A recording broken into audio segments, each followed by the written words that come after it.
Welcome back to the deep dive.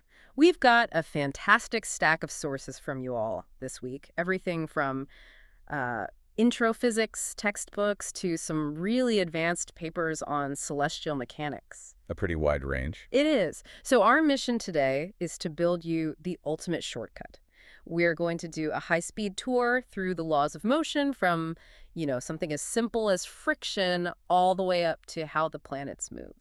And what's so amazing, and I think what we really want to focus on, is how few principles you actually need. Yeah. The same core ideas that explain why your coffee mug doesn't slide off the table are fundamentally the ones that hold the solar system together. So we're distilling it down. We're hitting the Yeah. big three. Kinematics, that's how things move. Then forces, which is the why they move. And then the big one. Orbital dynamics, how it all fits together on a cosmic scale. Exactly. We'll be pulling out the key insights, like the difference between static and kinetic friction, why it's harder to start pushing a heavy box than to keep it moving. And we'll get into the real meaning of Newton's famous F equals ma. Right. And then connect it all to Kepler's, his beautiful harmonic law, t squared proportional to a cubed. It's like the universe's secret code.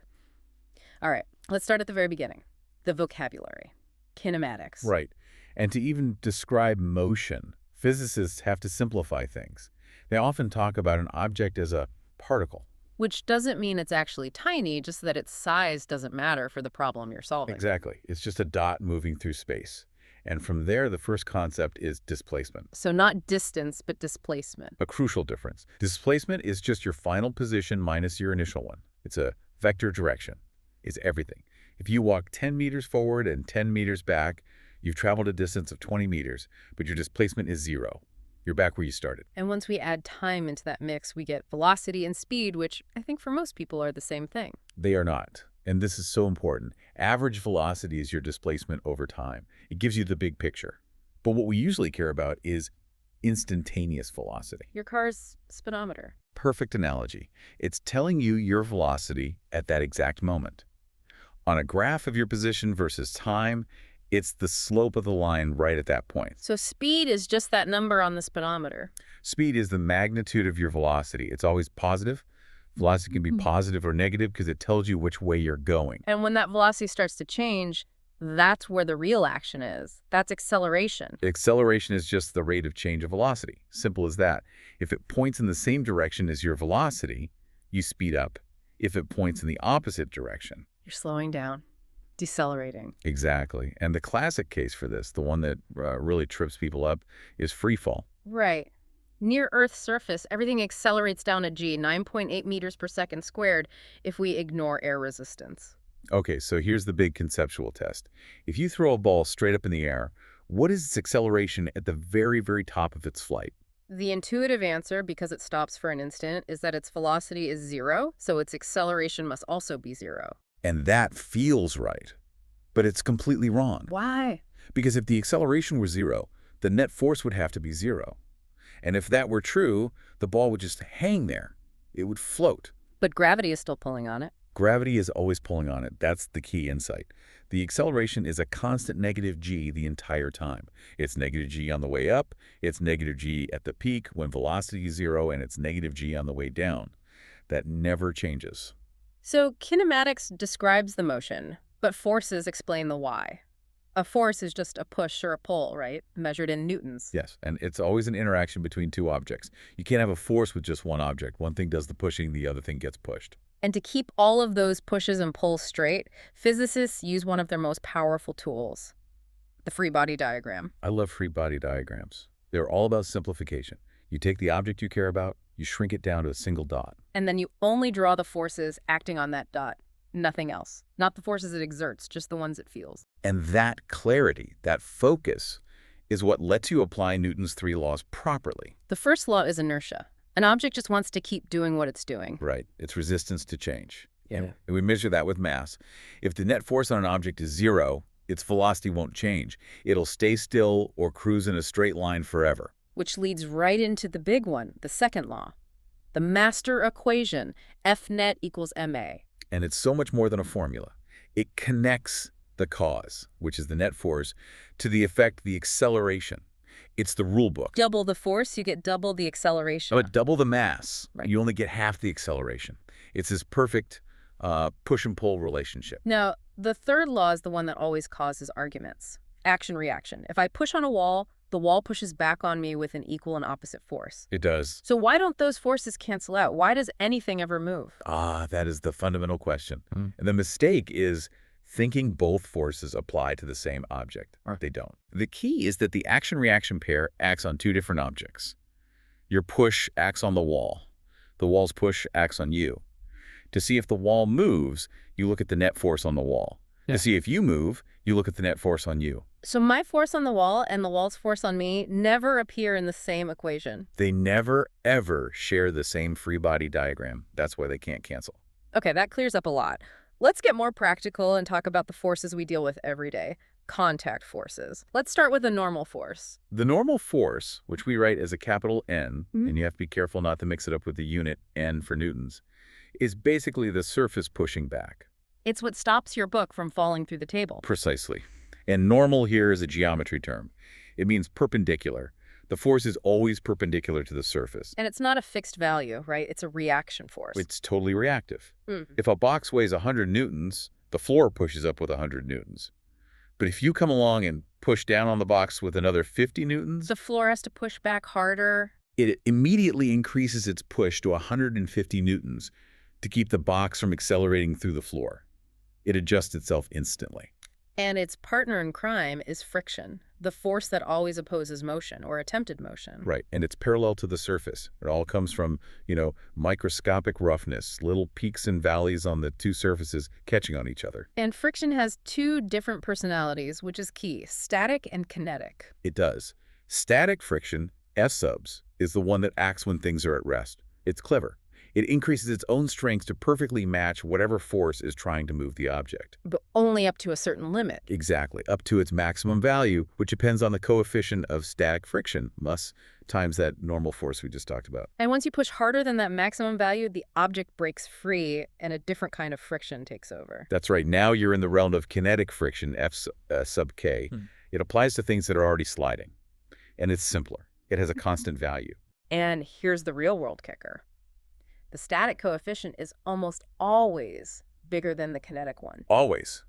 Which is why it's so much harder to get a heavy bookcase to start sliding than it is to keep it sliding once it's moving. We see that in the data from the sources. Rubber on dry concrete, MRES is 1.0, but MIC is only 0.7. That's a 30% drop. And that's the whole principle behind anti-lock brakes in your car. Oh, right, ABS. If you slam the brakes and lock the wheels, they start skidding. You've just switched from the strong grip of static friction to the weaker kinetic friction. ABS pulses the brakes to keep the wheels right on the edge of slipping, to maintain that maximum static grip, and it helps you stop so much faster. Okay, let's take these ideas and apply them to some classic physics problems. First up, the inclined plane. The ramp. The ramp, everyone's favorite.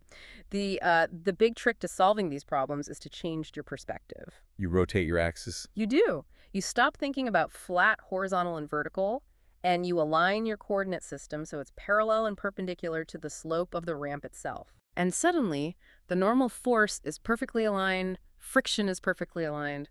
Most of the problem becomes simple again. Exactly. The only force that's now at a weird angle is gravity, the object's weight.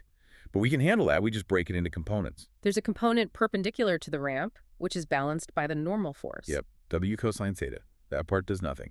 And then there's the component that's trying to pull the object down the ramp. W sine theta, that's the one doing all the work. That's the one. And this actually gives you a really elegant way to measure the coefficient of friction in a lab. If you tilt a ramp just enough so that an object slides down at a constant velocity. Constant velocity means zero acceleration. Which means the forces are balanced. The downhill pull, W sine zeta, must be perfectly equal to the uphill friction force, which is muck times the normal force. And the normal force is W cosine theta. Right. So you get this nice little equation, and the weight, W, cancels out from both sides. Yeah. You're left with muck equals sine theta over cosine theta, which is just the tangent of the angle. That's brilliant. Just measure the angle and you found the friction coefficient. It's a great little experiment. Okay, another classic system. The Atwood machine. Two different masses hanging over a pulley. Yes, a perfect way to see Newton's second law in a connected system. The common mistake here is about the tension. People look at the clamp holding the pulley and assume the force on it is just the total weight of both masses added together. Which would be true if they were just hanging there balanced. Right, in equilibrium. But if one mass is heavier, the whole system accelerates. The heavier one falls, the lighter one rises. So why isn't the tension just the total weight? Because the system as a whole, its center of mass, is accelerating downward. Some of the potential energy, some of that weight, is being converted into the kinetic energy of motion. It's not pulling down on the clamp anymore. The force on the clamp is actually less than the total weight, because the system is, in a sense, falling. That's a great way to think about it. The acceleration eats some of the weight. Essentially, yes. Before we go into space, we have to touch on one more thing. Projectile motion. Galileo's great insight. He realized that the horizontal motion and the vertical motion of a projectile are completely independent. One has no idea what the other is doing. None at all. A bullet fired horizontally from a gun and a bullet dropped from the same height will hit the ground at the exact same time, assuming a flat Earth and no air resistance. Because their vertical acceleration is identical, just pulling them down. Exactly. The horizontal motion is constant velocity. Right. The vertical motion is constant acceleration. And when you combine those two mathematically, you always get the path of a parabola. It lets us solve these really complex trajectories by just breaking them into two much simpler one-dimensional problems. Okay, now let's scale this all up. Let's take these rules of force and motion and apply them to the heavens. Before Newton, there was Kepler. Kepler, who spent decades analyzing the incredibly precise observational data from his mentor, Tycho Brahe. And he threw out centuries of tradition, this idea that everything had to move in perfect circles. He let the data speak for itself. And the data, especially for Mars, said the orbits were not circles. His first law is just that. Planetary orbits are ellipses, with the sun in one of the two foci. This is what gives us aphelion, the farthest point from the sun, and perihelion, the closest. Correct. Then came his second law, the law of equal areas. He noticed that a line drawn from the sun to a planet sweeps out equal areas of space in equal amounts of time. Which is a kind of geometric way of saying what? It means the planets have to speed up when they get closer to the sun and slow down when they're farther away. They zip around perihelion and crawl through aphelion. And the real aha moment here is that Newton later showed this is just a statement of a fundamental principle. It's the conservation of angular momentum. For any object moving under a central force like gravity, that's what has to happen. Kepler discovered it empirically, geometrically, 70 years before Newton explained the underlying physics.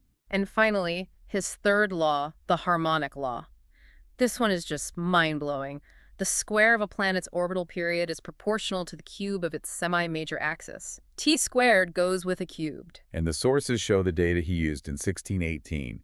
He calculated this ratio, a cubed over t squared, for all the known planets. And it was the same number. For Earth, for Mars, for Jupiter, it was a constant. A universal constant for our solar system. He proved a single rule governed every planet. Which is what set the stage for Newton. Newton took Kepler's laws not as facts, but as clues. He worked backwards. What do you mean? He showed mathematically that for an object to move in an ellipse like Kepler's first law, and for it to sweep out equal areas like the second law, the force acting on it must be directed towards the sun. And not just that. And that its strength must fall off precisely as the inverse square of the distance. It had to be proportional to 1 over r squared. So Kepler's laws basically forced the conclusion of the inverse square law. They demanded it. And once Newton had that, he applied his own second law, Fa, and realized the force of gravity itself had to follow that same rule. It connected the apple falling from the tree to the moon orbiting the Earth. It was the grand unification. So this whole journey, from the basics of acceleration all the way to Newton's synthesis of Kepler's laws, it's all about finding these core patterns. It really is. It's about how free body diagrams let you organize the forces, how separating motion into components lets you solve projectile paths. It's the power of breaking things down. Absolutely. The secret to solving these incredibly complex physics problems is almost always to find a way to turn them into several much simpler problems that are governed by just a handful of unchanging fundamental laws. And let's leave our listeners with a final thought on that inverse square law. It's so powerful. When you solve the full equations of motion for a 1 over r squared force, you find that ellipses aren't the only possible outcome. Not at all. The solutions also include unbound paths, parabolas, and hyperbolas. So think about that. Think about a comet coming in towards the sun. A tiny, tiny change in its total energy can be the difference between it being captured in a bound elliptical orbit like Halley's Comet that returns every 76 years. Or having just enough energy to be on an unbound hyperbolic path, meaning it will swing past the sun just once and then fly off into interstellar space, literally forever. The same beautiful law governing both its capture and its eternal escape. Something to think about.